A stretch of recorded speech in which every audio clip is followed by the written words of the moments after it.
There is a thing I learned early in the shoe business that has nothing to do with shoes. When a customer walks out of your shop without buying anything, there are two kinds of walking out. The first kind is temporary. They need to think about it. They will be back.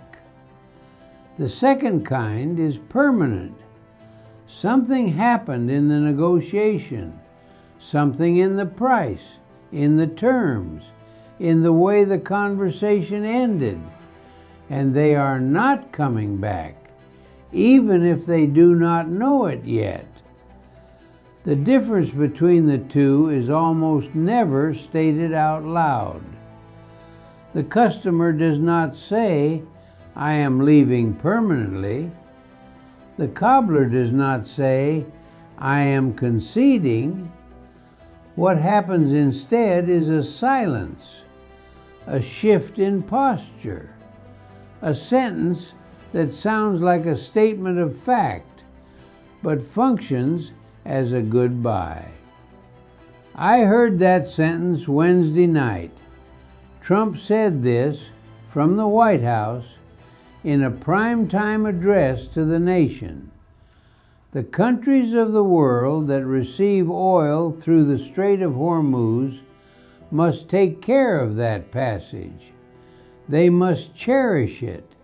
They must grab it and protect it.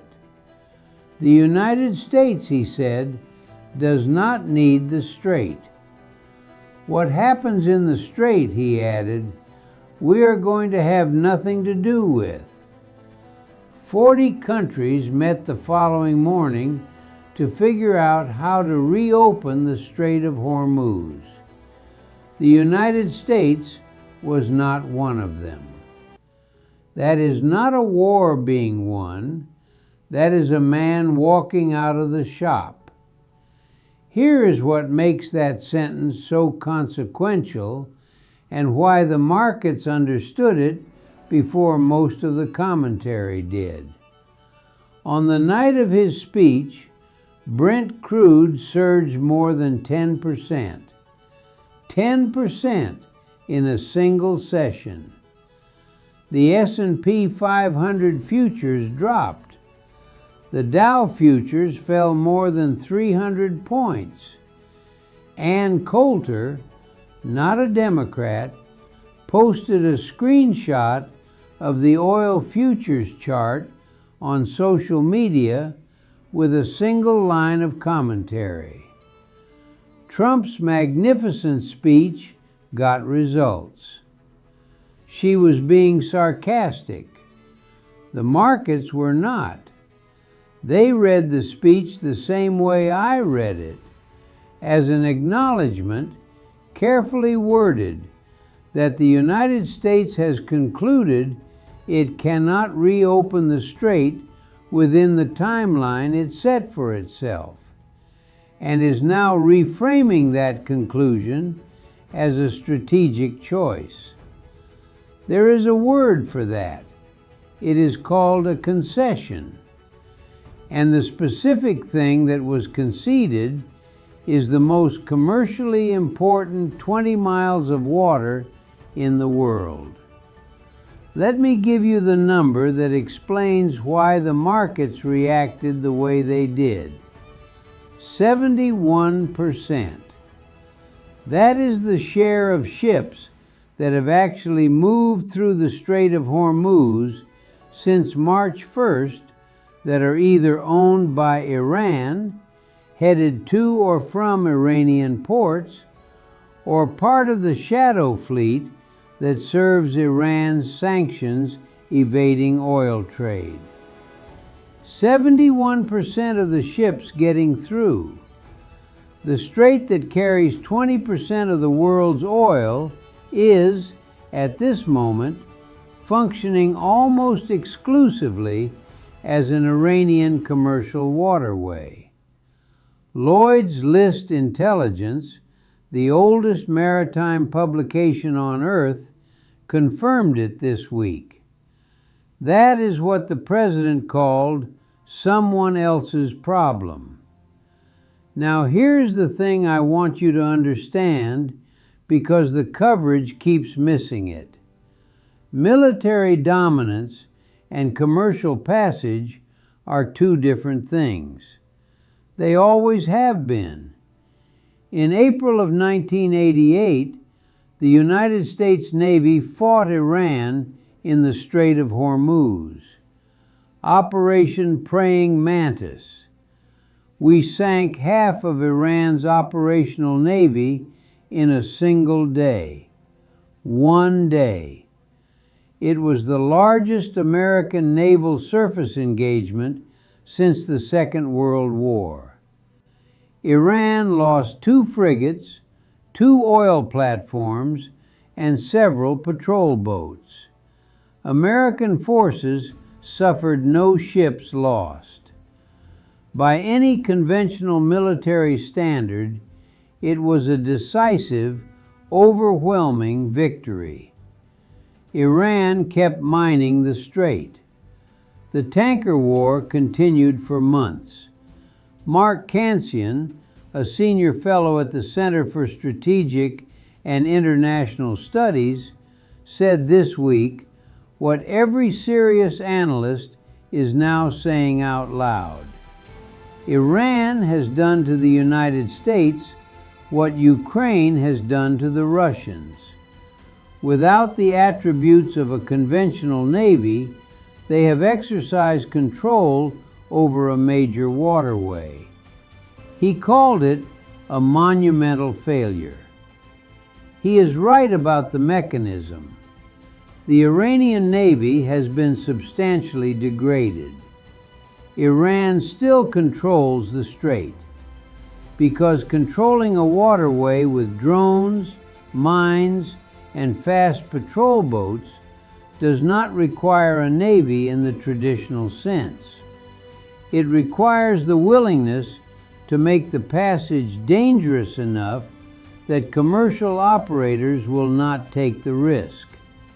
And Iran has demonstrated that willingness for 35 consecutive days. The IEA Executive Director, Fatih Birol, said it plainly on April 1st.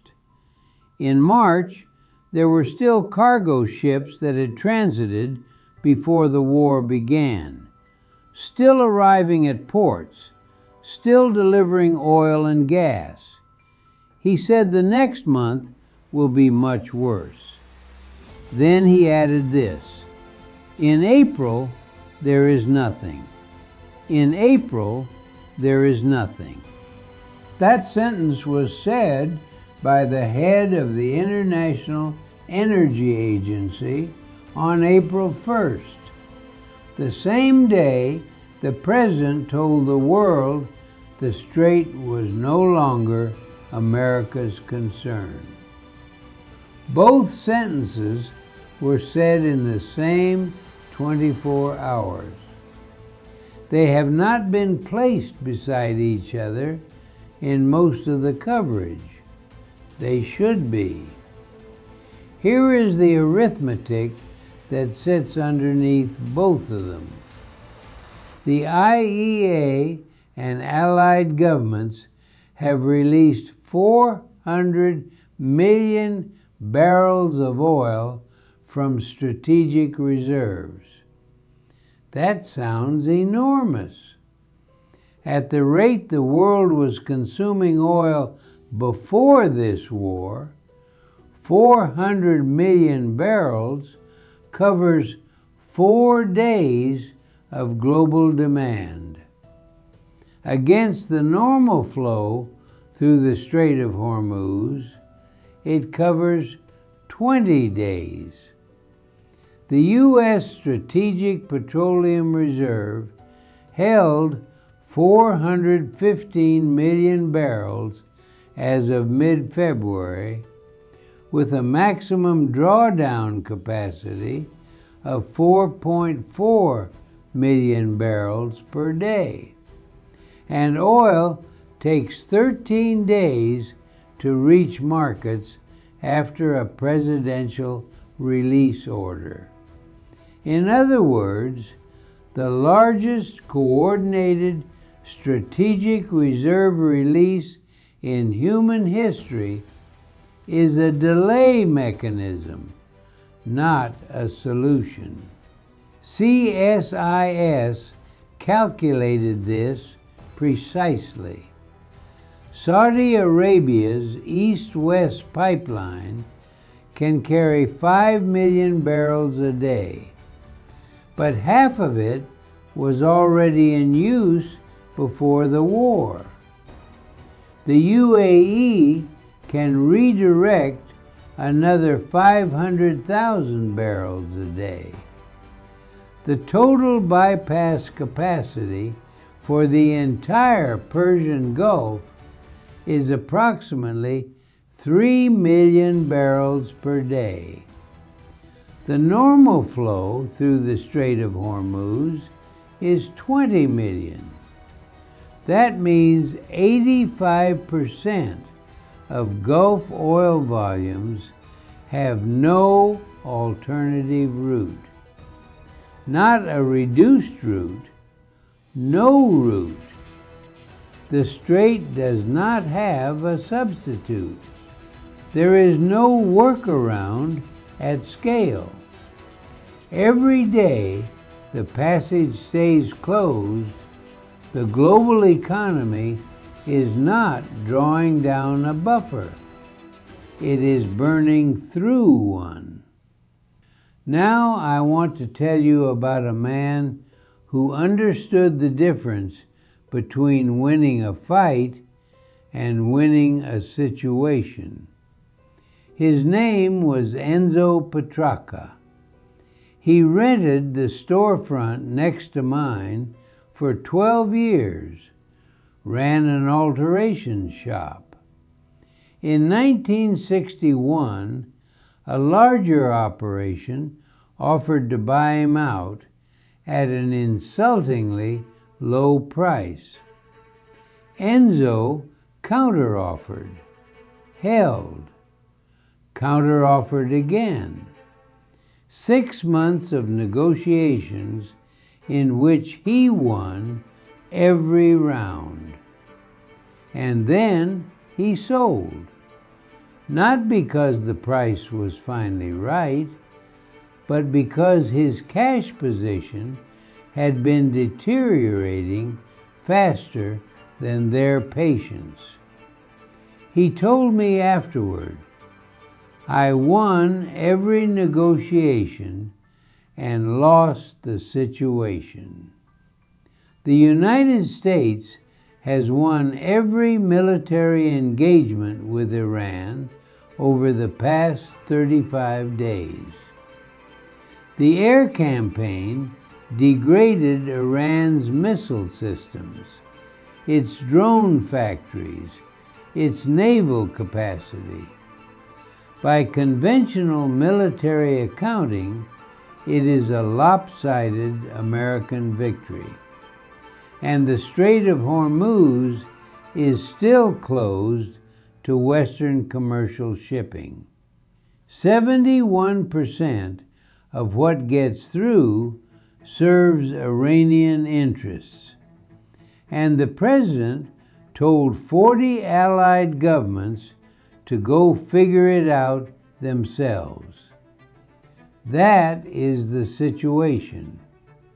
And the situation does not match the military box score.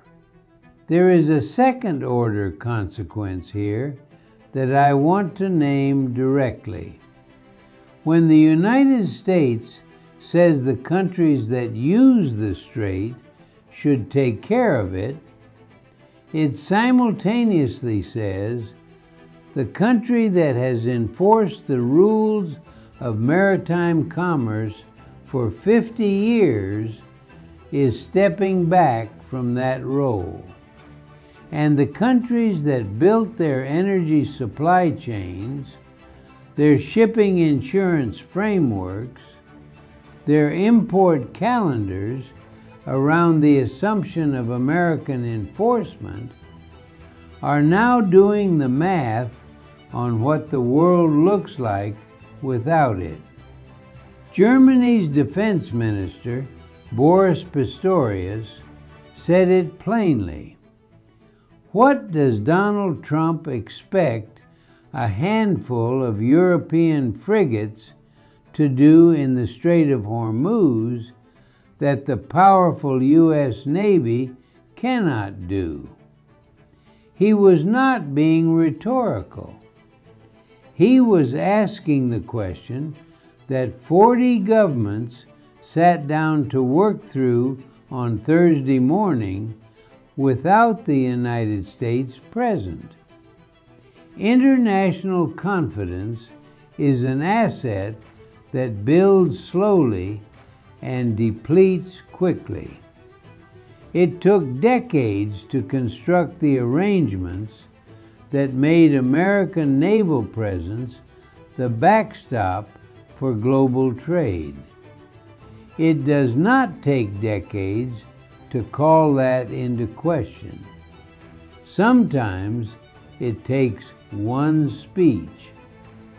I was born in 1919. I have watched this country lead the world through things that seemed unsurvivable. I have also watched it make decisions that looked like strength and revealed themselves over time as something more complicated. What happened Wednesday night was not a military defeat. The air campaign achieved real objectives. Iran's offensive capacity has been reduced. Those facts matter. But the Strait of Hormuz is still closed. The IEA says April will be worse than March. The strategic reserves are a buffer, not a solution. And the President told the world that this particular problem now belongs to someone else. A customer walked out of the shop. Brent crude jumped 10% before the door closed behind him. Arrivederci.